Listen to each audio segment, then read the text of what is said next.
Footballing legend Francis Lee has sadly passed away at the age of 79.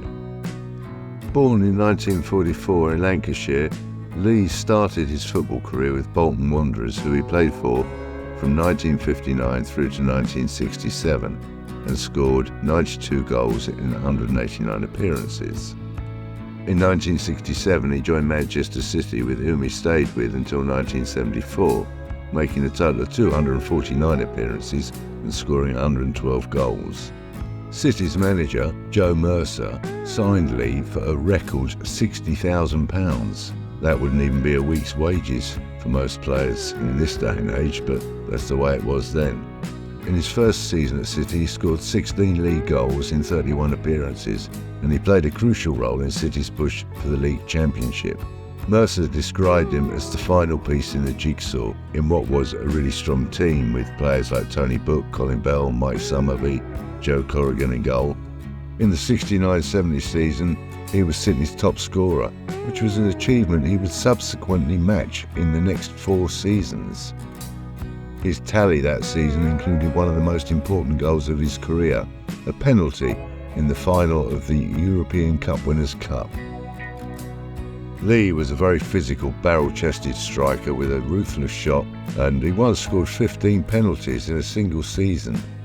In fact, his conversion rate of penalties was so high that he earned the nickname Lee 1 brackets pen brackets, because that was how you usually saw his name in the Sunday papers. As a physical player, he wasn't afraid of a challenge, and this made him very difficult for defenders to intimidate. He was also very good with the ball at his feet, and he enjoyed running at speed at defenders and twisting them this way and that. His passing ability was also exceptional. He could see a space and play the ball into it with consummate ease. With this dominant style on the pitch, an England call-up wasn't far away, and at the age of 24 in 1968, he made his debut against Bulgaria at Wembley Stadium. His first goal came in the next game for England, which was a 5-0 win in a friendly against France. Gone are the days when we could beat France 5-0. He was also in the England squad for the 1970 World Cup in Mexico. He was the first English player ever to receive a card in a World Cup. Because of his fantastic conversion rate of penalties, he was sometimes accused of diving in order to get a penalty. Let's just say he fell down easily sometimes. Manchester City sold Lee in 1974 to Derby County. For the second time in his career, Lee joined a team viewed as contenders for that season's league title. He was upset at Manchester City's decision to sell him, and marked his first match against his former club by scoring the winning goal. It was also whilst he was at Derby that he was involved in a famous incident that was televised. You've got to remember that most matches weren't televised in those days. It was a game against Leeds, or as they were known in those days, Dirty Leeds, and it involved a player called Norman Hunter. And for those of you who don't know, Norman Hunter was probably the hard man of the league at that time. There's a famous photograph somewhere of someone holding up a placard saying Norman Hunter bites your legs or something like that. There had been an incident in the penalty area where Hunter had accused Lee of going down too easily.